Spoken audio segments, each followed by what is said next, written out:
한국? 거기 뭐 하는 나라더라? 아, 맞다. 우리 위대한 공산국. 중국 바로 옆에 붙은 그 조그만 반도체 조립 공장 말이지. 그런 나라가 무슨 농업 기술을 아프리카에 전파한다고? 하하. 우리 10년을 해도 안 됐어. 걔네가 뭐 다르겠어? 그런데 말입니다. 정말 그런 나라가 우간다의 사막 한복판을 푸른 농장으로 바꿔놓았습니다. 실패한 중국 기업, 철수한 유럽 컨소시엄, 오만했던 세계은행, 전문가들조차 모두 불가능하다고 말했던 그 땅에 단 한 나라, 대한민국이 기적을 만들어냈습니다. 하지만 놀라운 건 이 모든 게 우연이 아니라는 사실입니다. 왜? 어떻게? 무엇으로? 우간다의 아이가 그린 그림 한 장, 그 속에 숨어 있는 한국의 기적, 지금부터 시작합니다. 저는 클레어 윌리엄스입니다. 세계은행에서 농업 개발 분야를 15년간 담당했어요. 아프리카 곳곳을 다니며 수많은 개발 프로젝트를 봤죠. 대부분 실패작이었습니다. 특히 아시아 기업들의 아프리카 진출은 늘 똑같은 패턴이었어요. 화려한 기술 시험만 하고 현지 적응은 뒷전이었거든요. 우간다는 아프리카에서도 농업 의존도가 높은 나라입니다. 전체 인구의 70%가 농업에 종사하고 있는데 여전히 전통적인 농업 방식에 머물러 있어요. 기후변화로 인한 가뭄과 홍수가 반복되면서 농업 생산성은 계속 떨어지고 있었죠. 그날도 마찬가지일 거라 생각했어요. 우간다 북부 현장 조사를 위해 SUV에 몸을 맡긴 채 창밖으로 스쳐가는 붉은 대지를 바라보고 있었죠. 한국형 스마트 농업 시범 마을이라고 하는데 정말 기대가 안 되네요. 중국은 이미 10년 넘게 우간다에서 농업 사업을 하고 있었고 유럽 기업들도 여러 차례 시도했지만 대부분 실패했거든요. 한국이라고 다를 게 뭐가 있겠어요. 더군다나 한국은 농업 선진국도 아니잖아요. 도로 상태가 점점 나빠졌어요. 비포장도로에 구덩이 투성이었죠. 차가 갑자기 덜컹거리더니 완전히 멈춰버렸어요. 바퀴가 지늘게 푹 빠진 거였어요. 아, 이런 젠장. 이게 바로 아프리카야. 밖으로 나와보니 마을 주민 몇 명이 다가왔습니다. 웃으며 차를 밀어주려 하는데 한 아저씨가 스와힐리어로 뭔가 말하더니 통역이 번역해졌어요. 주민 몇 명이 다가와서 차를 밀어주려 했는데 한 아저씨가 통역을 통해 말했어요. 미안해요. 이거 다 한국 애들이 공사한 도랑 때문이야. 배수 시설을 새로 만든다고 했는데 아직 미완성이라서요. 그 순간 화가 치밀어 올랐습니다. 아직 도착도 안 했는데 벌써 민폐를 끼치고 있다니. 역시 아시아 기업들은 현지 상황 따위 신경 쓰지 않는단 말이에요. 계획만 세우고 실제 완공은 나중에 하는 무책임한 방식이었죠. 주민들이 힘을 합쳐 차를 밀어줬어요. 그 과정에서 한 할머니가 제게 말했어요. 그때 한 할머니가 제게 말했어요. 한국 사람들은 우리와 함께 일해요. 다른 외국인들과는 달라요. 무슨 말인지 이해할 수 없었어요. 드디어 마을에 도착했을 때 눈앞에 펼쳐진 광경을 보고 콧방귀를 뀌었습니다. 이게 실험실이지, 농장이야? 반짝거리는 온실들, 번쩍번쩍한 센서들, 복잡한 배관 시설들. 마치 공상과학 영화 세트장 같았어요. 농업이라기보다는 놀이공원에 가까웠죠. 태양광 패널들이 지붕 위에 빼곡히 설치되어 있고 LCD 모니터들이 곳곳에 달려 있었어요. 역시나 기술 과시용이군. 혼자 중얼거렸어요. 이런 첨단 시설이 아프리카 농촌에서 제대로 작동할 리 없다고 생각했거든요. 고장나면 누가 고치나요? 전기도 불안정한데 이런 복잡한 시스템이 유지될까요? 그때 중국인 남자가 다가왔습니다. 류웨이라고 자기소개를 하더군요. 중국 국영기업 대표라고 했어요. 윌리엄스 박사님이시군요. 반갑습니다. 저도 이 황당한 쇼를 보러 왔어요. 류웨이가 비웃으며 말했죠. 처음엔 이 사람과 공감대가 형성됐어요. 똑같이 회의적인 시각을 가지고 있었거든요. 한국 기술이 아프리카에서 통할 거라 생각하세요? 제가 물었어요. 류웨이가 고개를 저었습니다. 있을 수 없는 일이죠. 우리 중국도 여기서 10년 넘게 사업했는데 이런 복잡한 건 안 통해요. 단순하고 견고해야 하는데 저런 건 한 달도 못 버틸 거예요. 맞는 말이었어요. 아프리카 농촌에서는 단순함이 생명이거든요. 복잡한 기술일수록 고장날 확률이 높고 수리도 어렵죠. 오리엔테이션장에 들어서니 한국인들이 앉아 있었어요. 그중 한 명이 유독 눈에 띄었습니다. 나이는 30 중반쯤 되어 보이고 정장 대신 작업복을 입고 있었죠. 손에는 흙이 묻어 있었어요. 저 사람이 교수라고요? 제가 류웨이에게 속삭였습니다. 실제 농사나 지을 것처럼 생겼네요. 대학에서 온 사람 맞나요? 그러자 그 남자가 고개를 돌려 저를 바라봤어요. 미소를 지으며 말했습니다. 박준혁이라고 합니다. 서울대 농학과 교수예요. 책보다는 흙이 더 정직하죠. 순간 얼굴이 화끈거렸어요. 들었다는 뜻이잖아요. 하지만 지지 않고 받아쳤습니다. 그럼 박사님은 아프리카 흙의 정직함도 아시는 건가요? 이런 첨단 기술이 현지에 맞을 거라고 생각하세요? 박준혁이 웃었어요. 모르니까 배우러 왔죠. 책으로는 한계가 있으니까요. 우리도 70년대에는 지금 우간다와 비슷한 상황이었어요. 뭔가 기분이 이상했어요. 다른 아시아 전문가들과는 달랐거든요. 보통은 자신들의 기술이 얼마나 우수한지부터 자랑하기 바쁜데 이 사람은 배우겠다고 하니까요. 게다가 한국도 과거에 어려웠다고 인정하는 겸손함도 보였고요. 그날 밤 잠이 오지 않았어요. 한국 기술에 대한 제 불신은 단순한 편견이 아니었어요. 깊은 상처에서 비롯된 거였죠. 저희 어머니는 의사였습니다. 국경 없는 의사회에서 활동하셨죠. 제가 12살 때 어머니는 중국으로 의료봉사를 떠나셨어요. 1990년대 중국은 지금처럼 발전하지 못했던 시절이었어요. 클레어야, 엄마가 없어도 잘 지내야 해. 금방 돌아올게. 그곳 사람들이 우리 도움을 필요로 해. 그게 어머니가 제게 하신 마지막 말이었어요. 중국에서 원인 불명의 감염 사고가 일어났거든요. 현지 병원에서 제대로 된 치료를 받지 못하셨어요. 설비도 낙후되어 있고 의료진들도 경험이 부족했죠. 항생제조차 제대로 공급되지 않았어요. 어머니는 3주 동안 고생하시다가 결국 그곳에서 돌아가셨습니다. 12살 아이에게는 이해할 수 없는 일이었어요. 왜 어머니를 구하지 못했을까? 왜 그런 기본적인 치료도 못했을까? 분노와 원망이 아시아 전체로 향했어요. 그때부터였어요. 아시아 전체에 대한 깊은 불신이 생긴 게 특히 중국, 한국 같은 나라들 말이에요. 겉으로는 발전했다고 하지만 정작 중요한 순간에는 믿을 수 없다는 생각이 들었거든요. 아시아 기술이 아프리카를 구원한다고? 말도 안 돼. 항상 마음속으로 되뇌었던 말이에요. 어머니를 구하지도 못한 그들이 아프리카 사람들을 도울 수 있을 리 없다고 생각했어요. 대학에서 국제개발학을 전공한 것도 그 때문이었어요. 개발도상국 사람들이 어머니 같은 일을 당하지 않도록 도우고 싶었어요. 하지만 아시아 기술에 대한 불신은 더욱 깊어졌죠. 수많은 프로젝트를 보면서 그들의 한계를 확인했거든요. 다음 날 아침, 공용 샤워실에 갔어요. 물이 나오지 않더군요. 밸브를 이리저리 돌려봤는데도 마찬가지였어요. 아프리카에서는 흔한 일이죠. 수압이 약하거나 펌프가 고장나는 경우가 많아요. 역시 이런 기본적인 것도 안 되는군. 혼자 중얼거리며 계속 밸브를 돌렸어요. 그런데 갑자기 진흙물이 콸콸 쏟아져 나왔습니다. 아! 온몸이 진흙투성이가 됐어요. 깜짝 놀라서 비명을 질렀죠. 샤워실 밖에서 웃음소리가 들렸어요.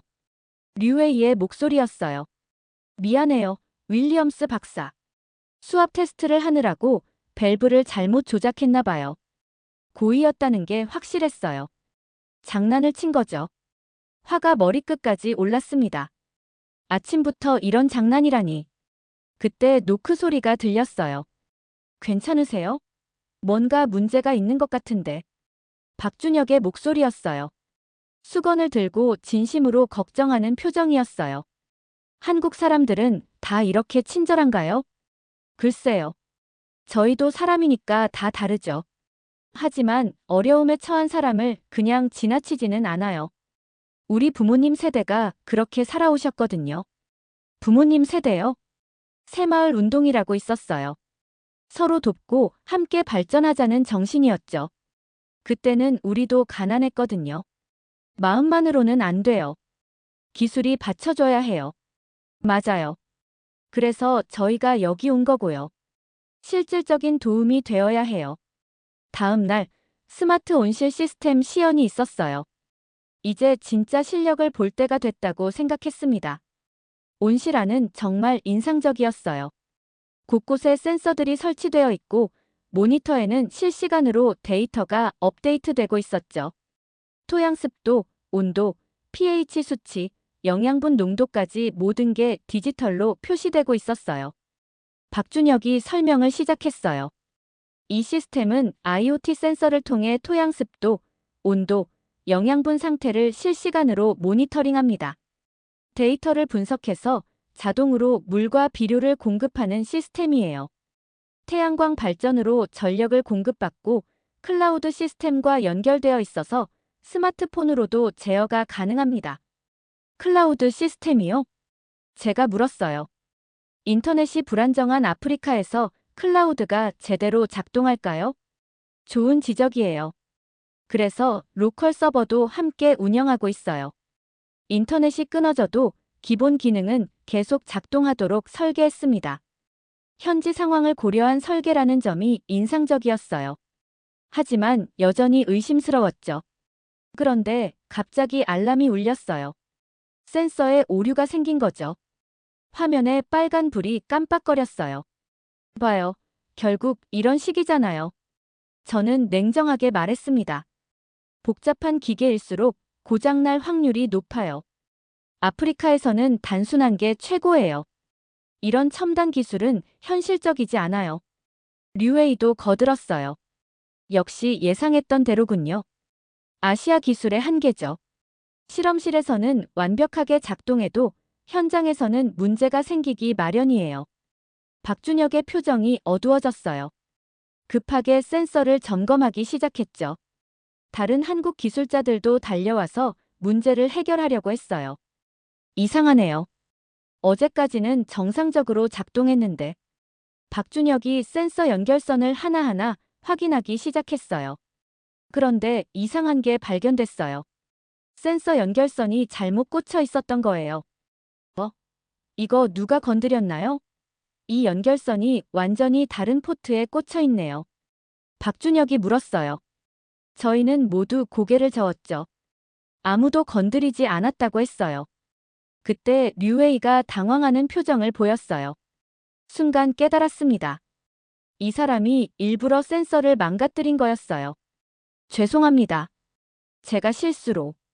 어제 늦게 시설을 둘러보다가 실수했나 봅니다. 류웨이가 웅얼거렸어요.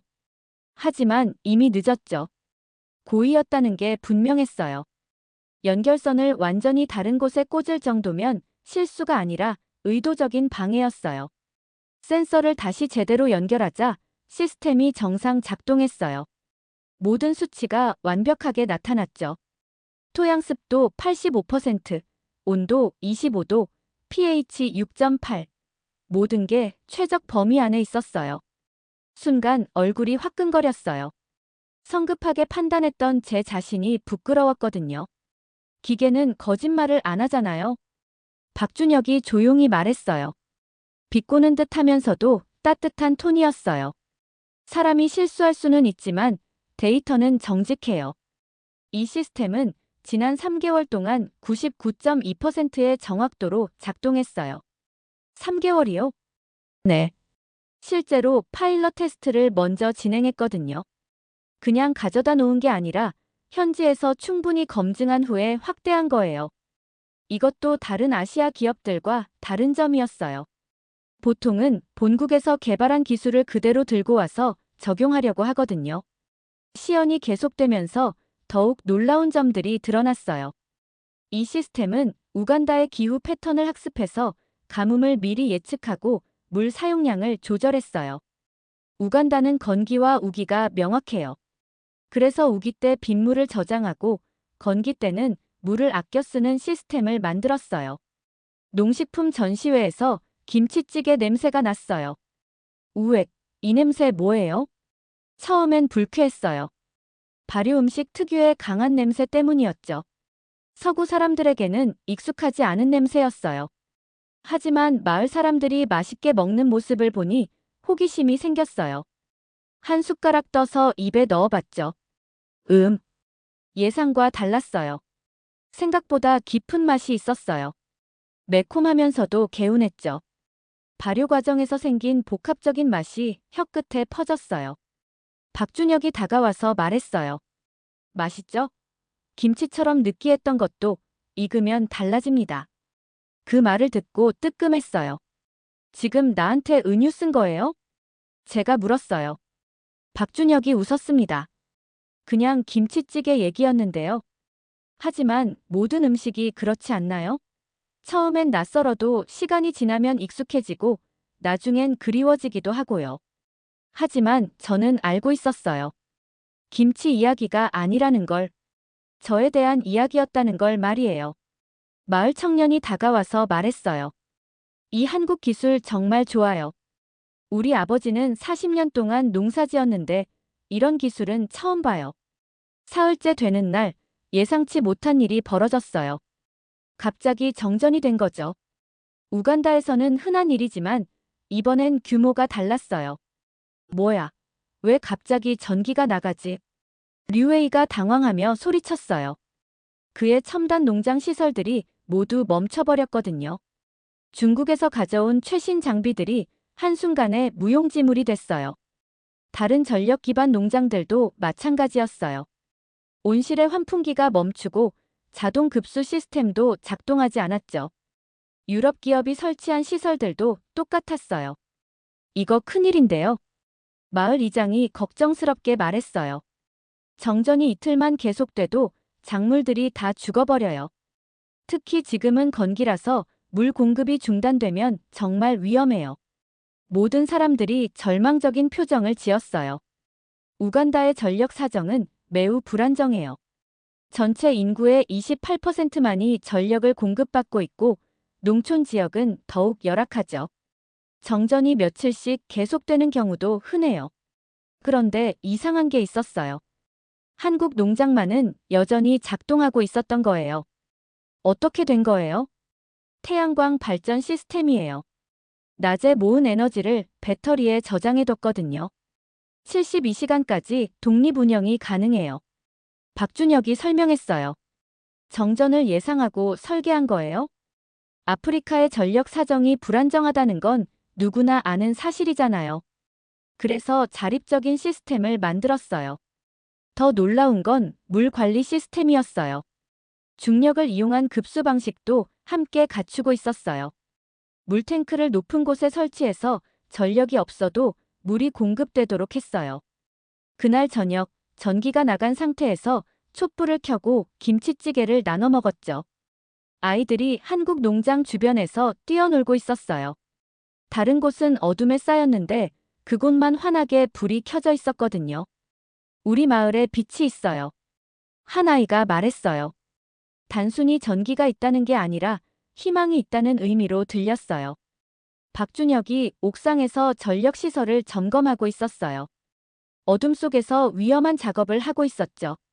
조심 좀 해요. 저도 모르게 소리쳤어요. 정전 사태가 3일간 계속됐지만 한국 농장은 끄떡 없었어요. 오히려 다른 농장들을 도와주기까지 했어요. 이게 진짜 기술이구나. 현지 상황에 맞는 실제로 도움이 되는 기술 말이에요. 정전 사태가 해결된 다음 날 마을 아이들과 더 가까워졌어요. 특히 10살짜리 리아라는 여자아이가 저를 따라다녔죠. 언니, 그림 그려줘요. 리아가 크레용과 종이를 들고 왔어요. 아이들과 그림 그리기 시간을 갖게 됐죠. 우간다 아이들은 정말 순수해요. 어려운 환경에서도 항상 웃고 있거든요. 뭘 그릴까? 제가 물었어요. 우리 마을이요. 예쁘게 그려주세요. 리아가 웃으며 말했어요. 아이들과 함께 그림을 그리는 시간이 즐거웠어요. 오랜만에 마음이 편안해졌거든요. 세계은행에서 일하면서 항상 숫자와 보고서에 파묻혀 살았는데 이렇게 단순한 기쁨을 느끼는 건 정말 오랜만이었어요. 리아가 그린 그림을 보고 깜짝 놀랐어요. 푸른 땅 위에서 웃고 있는 사람들이 그려져 있었는데 한쪽 구석에 태극기가 그려져 있었던 거예요. 리아야, 이 깃발은 뭐야? 한국 깃발이에요. 우리 마을에 좋은 일을 가져다 준 나라 깃발이요. 가슴이 뭉클해졌어요. 한국 사람들이 좋아? 네, 정말 좋아요.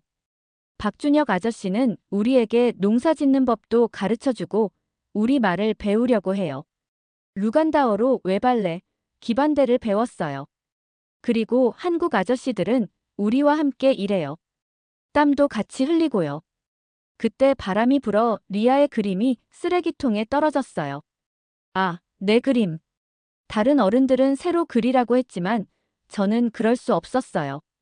쓰레기통에 손을 넣어 그림을 꺼냈어요. 언니. 리아가 기뻐하며 달려왔어요.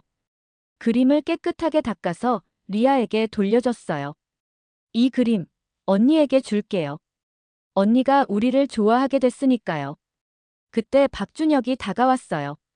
이 그림, 당신한테 더 잘 어울리네요. 리아가 그린 건 단순한 그림이 아니에요. 희망이죠. 희망이요? 네. 기술도 중요하지만 더 중요한 건 희망이에요. 사람들이 더 나은 내일을 꿈꿀 수 있게 하는 거죠. 다음 날, 박준혁이 저에게 USB를 건네줬어요. 우간다 농업회 자료와 한국의 과거 자료가 들어있어요. 특히 새마을 운동 관련 자료는 흥미로우실 거예요. 그날 밤 USB를 확인했어요. 새마을 운동이라는 처음 들어보는 단어였어요. 영상 파일을 재생해보니 흑백 화면에 한국의 시골 마을이 나타났어요. 1970년 한국 농촌의 모습입니다. 나레이션이 나왔어요. 화면에는 초가집들과 비포장도로 그리고 가난에 지친 사람들의 모습이 보였어요. 지금 우간다보다도 못한 상황이었네. 저도 모르게 중얼거렸어요. 1970년 한국의 1인당 GDP는 250달러 정도였어요. 현재 우간다의 850달러보다도 낮았죠. 영상이 계속되면서 놀라운 변화가 시작됐어요. 마을 사람들이 모여서 회의를 하고 함께 길을 만들고 지붕을 고치고 농사 기술을 배우기 시작했어요. 우리 스스로의 손으로 마을을 바꿔봅시다. 영상 속 사람들이 말했어요. 정부가 일방적으로 지원하는 게 아니라 주민들이 직접 참여하는 방식이었어요. 시멘트 336포와 철근 1톤을 지원하되 마을 주민들이 직접 노동력을 제공해야 합니다. 조건부 지원이었어요. 그냥 주는 게 아니라 주민들의 참여를 전제로 한 거였죠.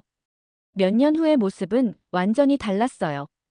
깔끔한 기와집들, 포장된 도로, 그리고 무엇보다 사람들의 밝은 표정이 인상적이었어요. 땅보다 사람을 먼저 바꿨군요. 새마을 운동의 3대 기본 정신은 근면, 자조, 협동이었어요. 1970년부터 1979년까지 10년간 전국 3만 4천 개 마을이 참여했습니다. 농가 소득은 3.7배 증가했고 농촌 전기 보급률은 2.5%에서 95%로 늘어났습니다. 그때 우연히 류웨이가 방에서 나오면서 스피커폰으로 통화하는 목소리를 들었어요. 한국 애들은 순진해. 이 판은 우리가 먹는다니까. 한국 프로젝트 망치고 나서 계약서에 사인하게 할 거야. 충격이었어요. 류웨이가 처음부터 한국 프로젝트를 방해할 목적으로 왔던 거였어요. 박준혁에게 들은 통화 내용을 전했어요. 당신네 부모님도 새마을 운동 하셨어요? 예. 아버지가 1970년대에 경북 의성에서 새마을 지도자를 하셨어요. 아버지께서 항상 말씀하셨어요. 우리가 도움받았으니 이제 우리가 도와야 한다고. 새마을 운동은 지금도 계속되고 있어요. 2003년부터 아프리카와 아시아 103개국에서 5만 명이 새마을 교육을 받았어요. 새마을 운동의 핵심은 기술이 아니에요. 마음가짐이죠. 우리 스스로 바뀔 수 있다는 믿음이요. 일주일 후 예상치 못한 대가뭄이 시작됐어요. 전통 농장들은 하나둘씩 말라가기 시작했어요. 류웨이의 농장도 마찬가지였죠. 하지만 한국 농장은 달랐어요. 빗물 저장 시설과 효율적인 급수 시스템 덕분에 여전히 푸른 작물들이 자라고 있었어요. 평소에 빗물을 모아뒀거든요. 그리고 드롭 관계 시스템으로 뿌리 부분에만 정확히 물을 공급해요. 기존 방식보다 70% 적은 물로도 같은 효과를 낼 수 있어요. 마을 사람들이 하나둘씩 도움을 요청하기 시작했어요. 박준혁이 물 배급 계획을 세웠어요. 우선 생활용수부터 확보하고 그 다음 중요한 작물 순서로 배급하겠어요. 류웨이의 부정행위를 더 이상 방관할 수 없어서 함께 보고서를 작성했어요. 이건 단순한 경쟁이 아니에요. 사람들의 생명이 걸린 문제예요. 보고서를 보낸 다음 날 류웨이에게 계약 정지 통보가 내려왔어요. 그날 밤 물탱크 앞에서 박준혁과 함께 농장 상태를 체크했어요. 내가 여기에 온 이유를 드디어 알겠네요.